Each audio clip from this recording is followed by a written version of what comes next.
Pirms divām nedēļām es sludināju no Veselais Filipiešiem, un viens no iemesliem, kāpēc es izvēlējos šīs raksturvietas, bija, ka Filipu draudzē, kad viņi saņēma šo veseli, viņi bija apmēram tikpat veca kā mūsu draudzē. 12, 13 gados. Un man liekas, ka ir labi atgādinājumi no šīs veselēs. Kas ir, īstenībā ir svarīgi mums arī dzirdēt un paturēt prātā. Un es neatkārtošu visu, ko mēs runājam par draudzi Filipos pirms divām nedēļām. Bet īsumā Pāvils deva uz Filipiem, jo svētais gars viņam neatļāva doties uz Āziju. Un tā vietā Pāvils redzēja vīziju, kurā kāds vīrietis viņu aicināja doties un sludināt evaņģēliju rejonā, kurā atrodas Filipi. Un tā Pāvils kopā ar savu misijas komandu devas uz Filipiem. Un tur Dievs paveica brīnumainas lietas. Mēs redzam, ka bagātās uzņēmēs glābšanu, bērdzinās dziedināšanu un iespējamo glābšanu, un tādu raupja, skarba, cietumsarga glābšanu. Un no šīm 3 cilvēkiem tiek dibināta draudzē. 3 cilvēki ar dažādām pagātnēm, dažādi cilvēki, bet Dievs savienoja kopā, lai sākt kaut ko jaunu. Un šai draudzē bija lieliskas attiecības ar Pāvilu. Viņi Pāvilu atbalstīja tik daudzos veidos, un viņš arī rūpējās par viņu. Un tad Pāvils raksta šo veseli 12 gadus vēlāk, kad viņš bija cietumā, visticamāk Roma. Un viņš rakstīja šo veseli, lai pateiktos viņam, iedrošināt viņus un arī palīdzēt viņiem risināt dažas problēmas, ar kurām viņi saskarās draudzē un ārpus tās. Piemēram, problēmas ar vienotību, ar ciešanu, maldu mācītājiem un tā tālāk. Un šai vēstulē ir 2 galvenas tēmas. Jēzus Kristus evaņģēlis un cik svarīgi ir mūsu kopiena, kā draudzē Kristu. Un pirms 2 nedēļām mēs aplūkojam veselais pirmos 5 pantus un runājam par to, kā mēs varam pārliecināties, ka mēs gan individuāli un kā draudzē tiecamies pēc vissvarīgākā. Kā mēs varam pārliecināties, ka mēs tiecamies pēc vissvarīgākā. Ne tikai pēc labām lietām, ne tikai lietām, pēc kurām tiecas citas draudzes, ne tikai lietām, kas liek justies labi, bet patiesi vissvarīgākām lietām. Jo patiesība ir tāda, ka ir viegli attālināties no mūsu pamatmērķiem kā draudzē. Kad draudzē kļūst vecāka un stabilitāka, bieži vien nenotiek lielas pārmaiņas, bet ir daudzas mazas pārmaiņas, kas ved prom no tiem sākotnējiem pamatmērķiem. Un pirms 2 nedēļām mēs lasījām no Veselais Filipiešiem, ka viena no tām pamatmērķiem ir sludināt evaņģēliju. Un šodien mēs redzēsim vēl dažus pamatmērķus no Pāvila lūkšanas par to draudzi Filipos. Tad es jūs aicinu piecelties kājas, lai parādītu godu Dievam vārdam, kamēr mēs lasām no Pāvila Veselais Filipiešiem, sākot ar 1. nodaļas 6. pantu. Un šis ir Dieva vārds.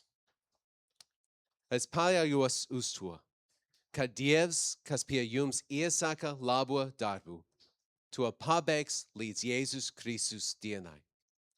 Ir pareizi, ka es šādi par jums visiem domāju, jo jūs esat mana sirdī.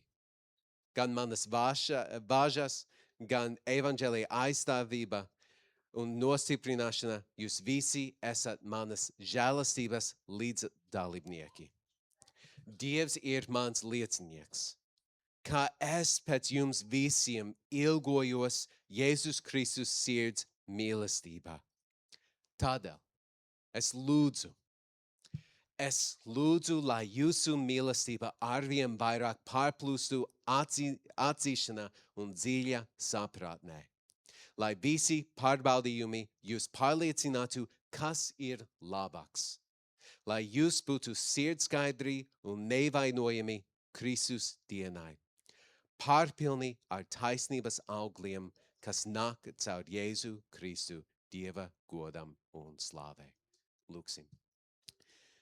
Mūsu Tēvs, mēs pateicamies par Tavu vārdu, un es lūdzu, ka tieši šajā brīdī mana sirdī visu mūsu sirdīs būtu atvērtas, lai paņem tieši to, ko Tu gribi teikt ikvienam no mums. Un mēs lūdzam šo Jēzus Kristus vārdu. Amen. Amen. Jūs varat apsēsties. Pāvils sāk šo visu nevis ar sārakstu, kas filipiešiem būtu jādara, bet ar to, ko Dievs jau ir darījis un turpinās darīt mūsu dzīvēs. Un draudze, kas tiecas pēc vissvarīgākā, ir draudze, kuras centrā ir Dieva darbs, nevis mūsu pašu darbs un aktivitātes. Pārāk bieži mēs to darām otrādi, un rezultāts ir, ka mēs zaudējam cerību un pārliecību. Varbūt kādreiz tu esi zaudējis cerību kā kristietis.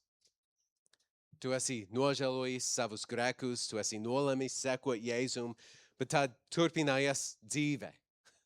Radās grūtības, parādījās kārdinājumi. Un tu zaudēji visu drosmi vai pārliecību, ka Dievs ir klāt tava dzīvē. Un tev nav cerība. Varbūt tu domāji par kaut ko pirms dažiem gadiem, bet tagad tu stāv un domā, bet Dievs, vai tu esi šeit tagad, mana sirdī? Bet cerība, ko Pāvils deva Filipu draudzē pirms 2000 gadiem, ir arī patiesa šodien. Ka mūsu lielākā cerība nav mūsu darbos, bet Jēzus Kristus pabeigtajā darba pie krusta. Jo kad Jēzus nomira pie krusta, viņš nomira mūsu, savu avju dēļ.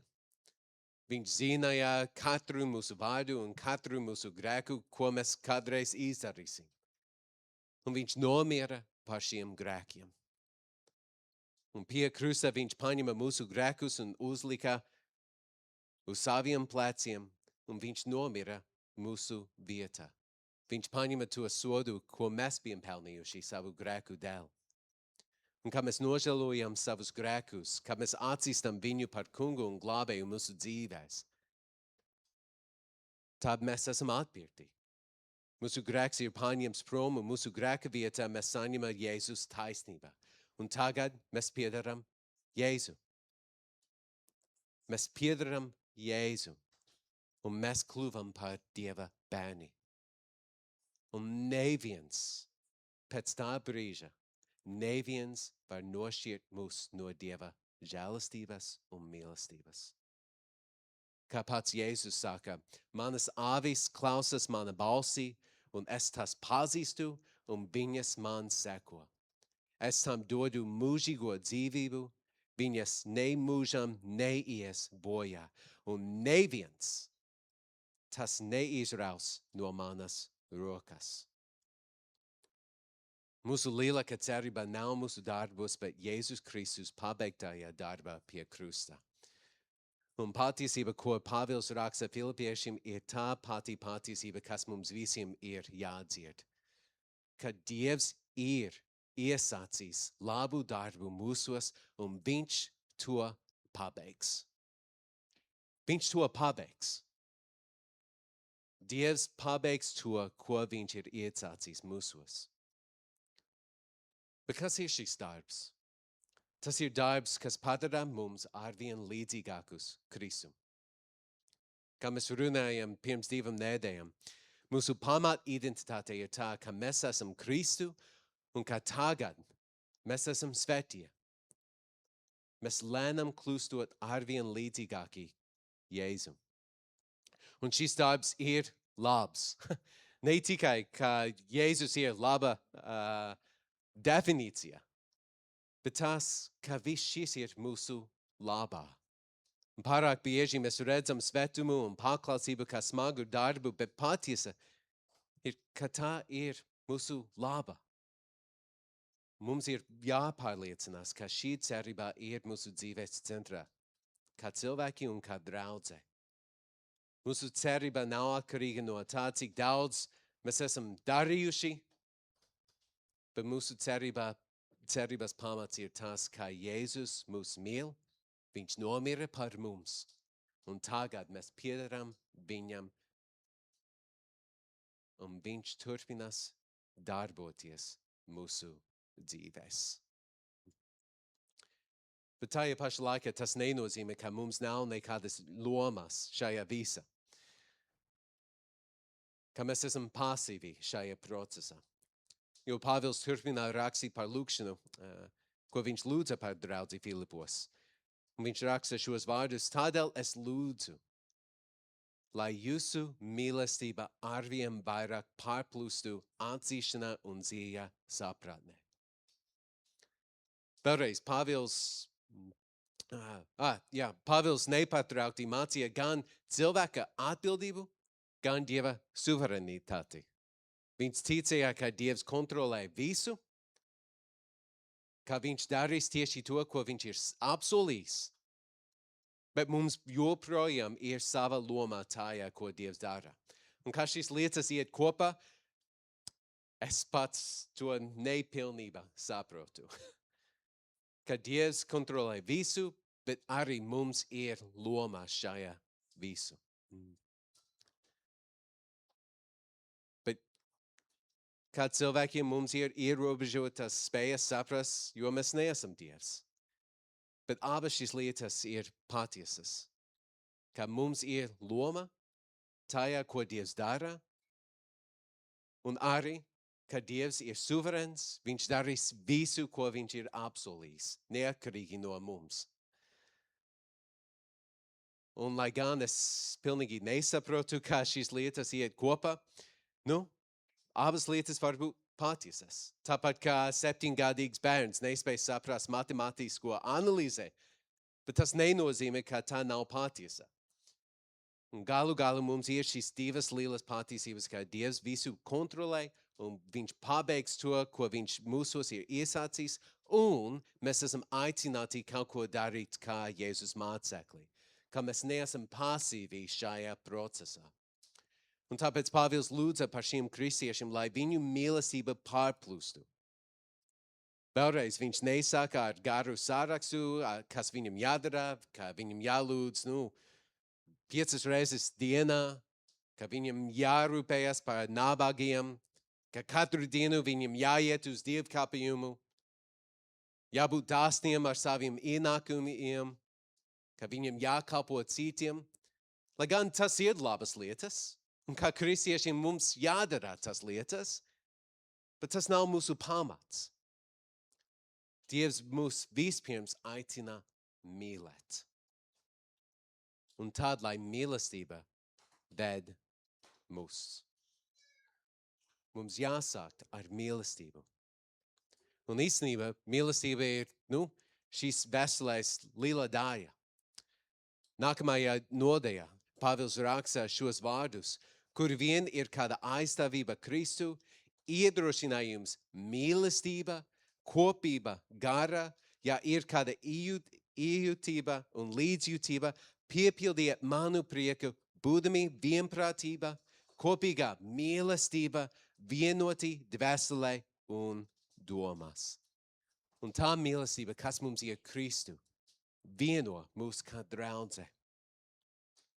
Un tā draudze, kas tiecas pēc vissvarīgākajām lietām, ir draudze, kas tiecas pēc mīlestības, kas plūst pāri mālam.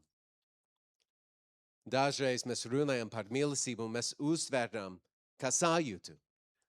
Bet Pāvils lūdz konkrēti, lai viņu mīlestība mīlestības rezultāts būs atzīšana un dzīja saprātnē. Un tas pirmais vārds atzīšanā vai atziņā vecajā tulkojumā nāk no vārda zināšanas, bet tas atzīmē kaut ko vairāk nekā tikai informāciju par kādu tēmu. Tas ir zināšanas, kas nāk no pieredzes. Nu, piemēram, ir viena lieta saprast teoriju par to, kā lido lidmašīna, aerodinamiku un celspēku un tā tālāk. Bet ir pavisam cita lieta no pieredzes zināt, kā vadīt lidmašīnu, vai ne? Viena lieta ir zināšana, bet otra lieta ir zināšana ar pieredzi. Ne tikai zināt teorijā, bet zināt, kā īsti to darīt. Nākamgad ar Patriciju mēs svinēsim 20. kāzu jubileju. Atceroties kāzas pirms 20 gadiem, un es saprotu, ka tajā laikā es biju jauns, ļoti jauns. Es biju pilns ar sajūtām. Bet manai mīlestībai trūka atzīšanas un dzīves izpratnes. Es gribēju Patriciju mīlēt labi, bet es vēl trūks, kā īsti to darīt. Jo mīlestība ir kaut kas vairāk par sajūtu. Un tā ir zināšana par to, kad mana sieva grib, ka es uzklausītu, un kad mana sieva grib, ka es risinātu kādu problēmu, piemēram. Ir viena lieta, zināt, viss nav kārtībā ar viņu. Bet ir cita lieta, zināt, kā palīdzēt viņai rast mieru. Mīlestība ir cenšas saprast otru cilvēku, pirms tu centies panākt, lai viņa saprot tevi. Mīlestība ir kaut kas vairāk nekā tikai zināt, ka viņa ir satraukta, bet zināt, kā palīdzēt viņai rast mieru. Mīlestība ir atzīt savus trūkumus, pirms tu centies labot otru. Mīlestība ir spēja saprast, ka kaut kas nav kārtībā tikai pēc viņas balss toņa. Mīlestība ir instinktīvi zināt, kā palīdzēt bez norādījumiem. Īsta mīlestība nav tikai sajūta, bet ir zināt, kā īsti mīlēt otro cilvēku. Un tad būt Kristus sekotājiem nozīmē nepārtraukti augt mīlestība, kas ved uz atzīšanu un dzīvu saprātni. Vai tu šodien izvēlies mīlestību? Ne tikai sajūtu, kas nāk un iet, bet patiesu Kristus mīlestību, kas rada dzīvu saprātni par citiem cilvēkiem un kā tu vari mīlēt viņus. Un vai mēs kā draudzē tiecamies pēc šāda veida mīlestības vienam pret otru? Jo Pāvils neraksta šo vēstuli vienam cilvēkam, bet viņš raksta vēstuli draudzes ģimenei. Un lai arī mums patiešām ir jāaug šajā mīlestībā, mēs nedrīkstam aizmirst, ka tam ir arī kopīgs aspekts. Ka mūsu aicinājums kā kristiešiem ir mīlēt citus ne tikai teorijā, bet arī darbībā, draudzes kontekstā. Ne tikai mīlēt viņus tā, kā pasaulē definē mīlestību, bet mīlēt viņus ar to pašu mīlestību, ar kuru Kristus ir mīlējis mūs. Bet kā šis praktiski izskatās? Šī mīlestība, kas pieaug atzīšanā un dzīves saprātnē. Un Pāvils šo paskaidro nākamajā pantā rakstot. Es lūdzu, lai jūsu mīlestība arvien vairāk pārplūstu atzīšanā un dzīves saprātnē, lai visi pārbaudījumi jūs pārliecinātu, kas ir labāks. Patiesa mīlestība ved mūs pie gudras dzīves, kas palīdz mums ne tikai izvairīties no ļaunuma, bet izvēlēties to, kas ir labāks. Jo māceklības būtība nav tikai grēka novēršana, lai gan tā to ietver, bet īsta māceklība ir vairāk. Īsta māceklība ir par to, kā dzīvot gudri un izvēlēties labāko. Jo katru dienu mēs izvaram izvēles. Mājās, darbā, skolā, kopā ar draugiem, ar dzīvesbiedru, ar bērniem. Un ar visam šīm lietām ir viegli tikai iet ar straumi. Mēs audzinām bērnus tā, kā dara citi. Vai kā mūsu bērni vēlas, lai mēs to darām. Mēs strādājam tā, kā to dara mūsu kolēģi. Mēs rīkojamies kā mūsu skolas biedri, jo ir viegli darīt to, ko dara visi pārējie. Bet ejot ar straumi, mēs palaižam garām labāko, ko Dievs mums ir sagatavojis.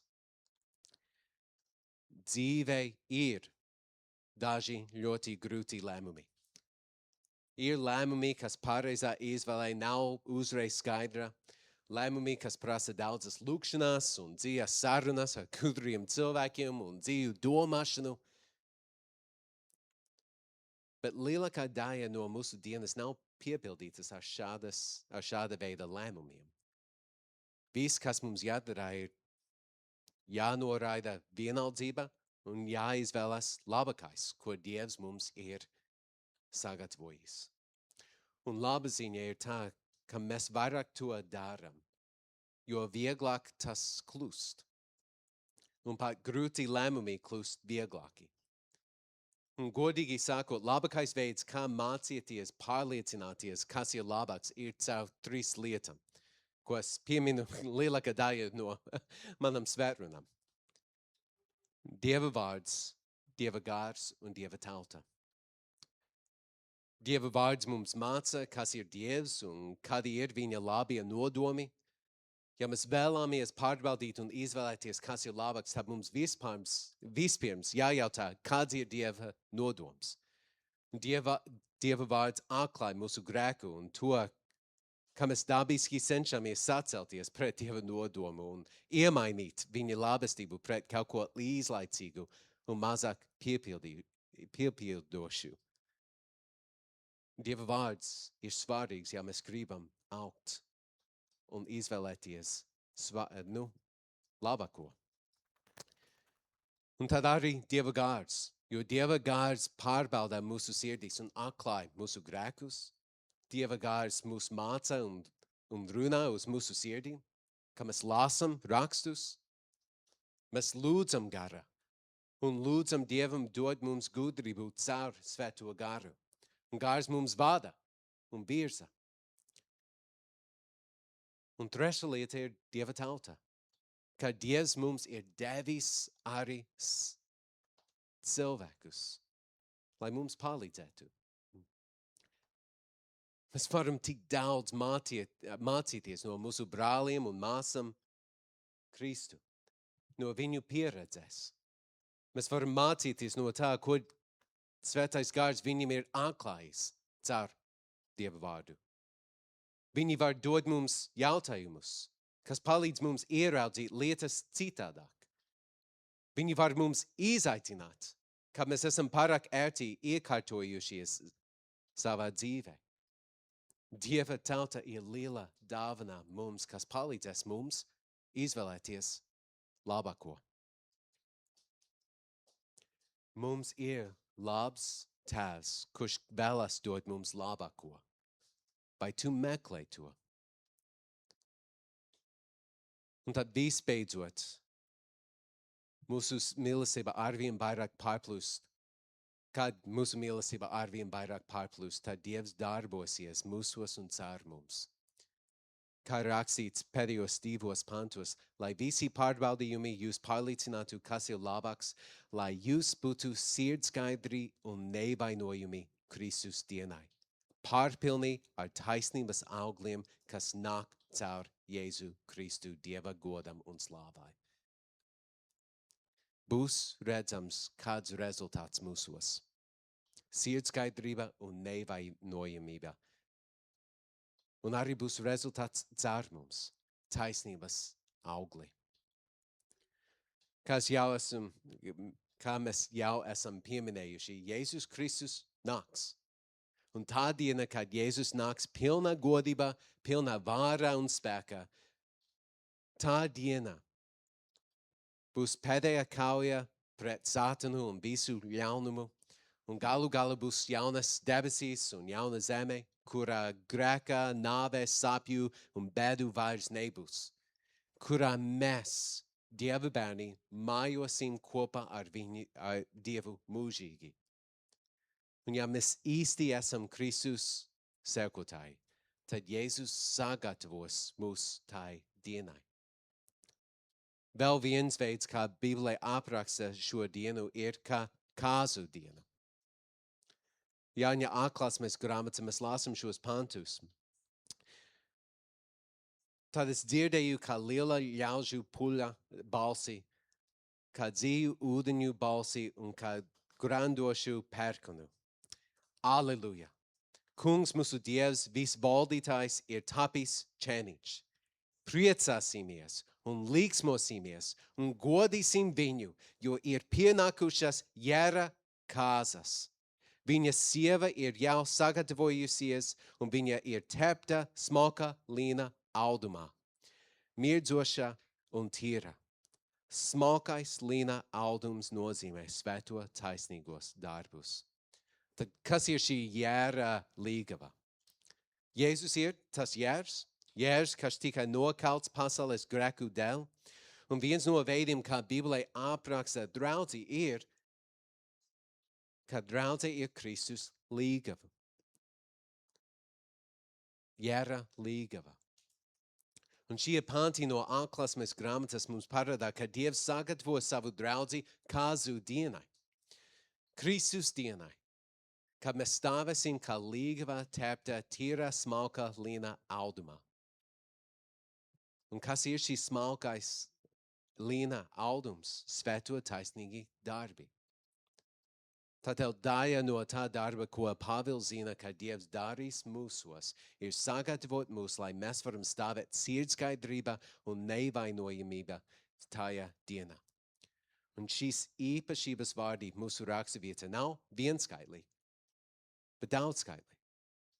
Pāvils nerunā tikai par mums individuāli, kā individuālu personīgās izaugsmes programmu, bet viņš saka, ka šis ir draudzes mērķis. Šis ir viens no mūsu kopīgiem mērķiem. Un tādēļ arī vēlāk savā vēstulē Filipiešiem Pāvils raksta tik daudz par viņu savstarpējo atbildību vienam pret otru, jo Dieva draudzes mērķis ir, ka kādu dienu mēs stāvēsim kopā Jēzus priekšā, sirdskaidrībā un nevainojamībā. Lai mēs katrs gribam redzēt arvien vairāk mīlestības mūsu vidu kā draudzē, kas ved mūs uz arvien vairāk sirdskaidrības un nevainojamības mūsos. Un tā mēs redzēsim, ka Dievs ne tikai darbosies mūsos, bet arī būs kādi augli caur mums, taisnības augli. It kā Pāvils iedomājas par skaistu auglu dārzu, pilnu ar auglu kokiem. Un tāda dārza skaidri var redzēt, ka kāds cilvēks ir smagi strādājis, lai tas dārzs izskatītos šādi. Tā nebūtu kāda nejaušība. Un ir tāpat ar augļiem mūsu dzīvēs. Tie nav nejaušība, bet gan augļi, kas nāk caur Jēzu Kristu. Un Bībelē bieži māceklība tiek salīdzināta ar augļiem. Jēzus pats bieži izmantoja šo ilustrāciju. Māceklība nav tikai par kādu sajūtu mūsu sirdīs, bet ja mēs augam Kristu, tad noteikti būs augļi mūsu dzīvēs, kas liecina par tiem pārmaiņām, kas notiek mūsos. Šie augļi ir taisnības augļi. Vai citiem vārdiem sakot, augļi, kas parādā, ka mēs kļūstam arvien līdzīgāki Kristum. Tā kā viņš ir taisnīgs, Mēs gribam sekot viņam un kļūst līdzīgāki viņa taisnībai. Un rezultāts būs tāds, ka mēs redzēsim tos augļus mūsu dzīvēs. Bet augļi prasa laiku. Tie nav nejauši, tie prasa nodomu un rūpēs. Un ir tāpat ar māceklību. Vai mēs darām tikai minimālo? Vai mēs vēlamies arvien vairāk rūpēties un strādāt, lai būtu augļi mūsu dzīvēs? Un kādi ir veidi, kā mēs kā draudzē varam tiekties pēc lietām, kas mums palīdzēt nes šos augļus? Jo, kā es jau teicu, jo vecāki mēs kļūstam kā draudzē, jo vieglāk ir sākt darīt lietas mehāniski. Darīt lietas, kāpēc kā mēs vienmēr esam darījuši tas lietas, vai darīt lietas tikai tāpēc, ka varbūt citas draudzēs dara tas lietas. Bet tā vietā mums ir jājautā, vai lietas, ko mēs darām, pagodina Dievu un palīdz mums nest augļus mūsu dzīvēs. Un tas pats attiecas uz mums katru.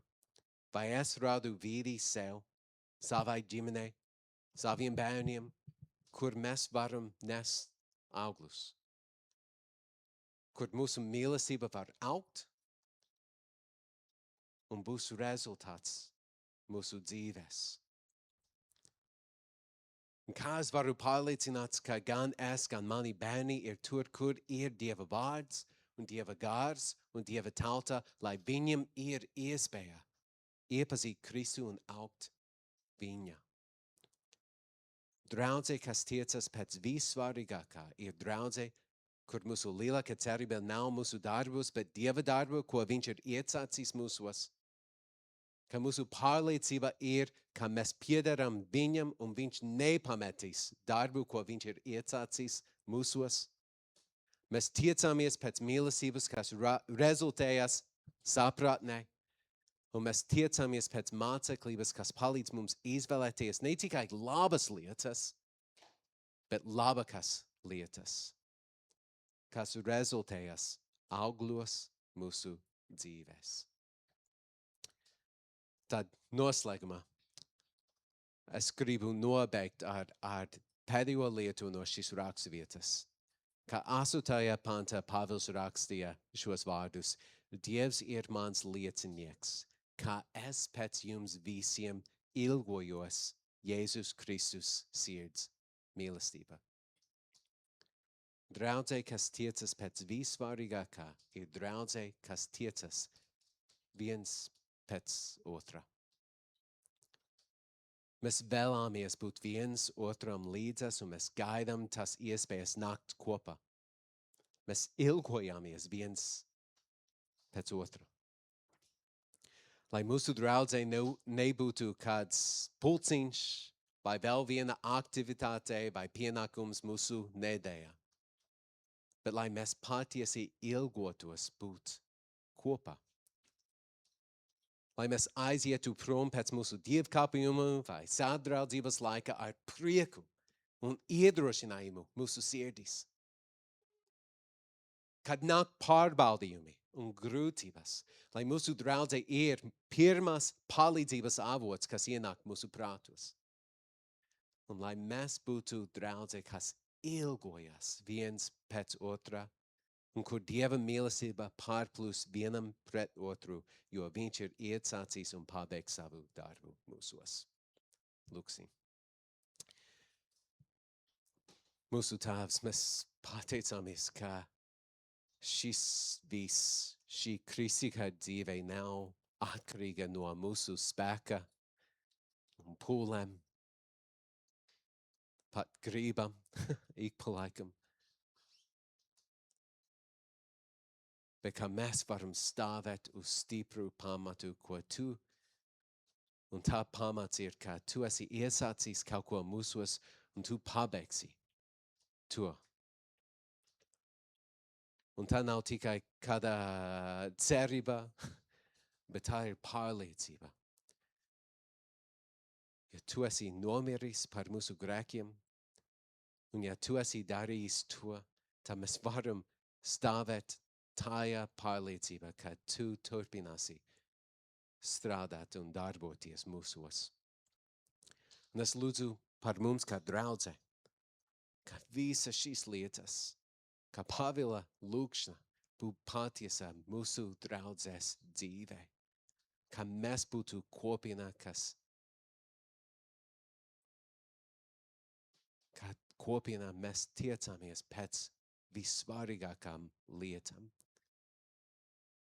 Nevis tikai pienākuma dēļ, bet jo mēs gribam labāko mūsu dzīvēs. Un mēs zinām, ka tu esi labs tēvs, un tu gribi dot mums kaut ko, kas nav īslaicīgs, bet kaut kas ir mūžīgs un labs. Un mēs lūdzam šo visu mūsu glābēja vārdā, Jēzus Kristus vārdā. Amen.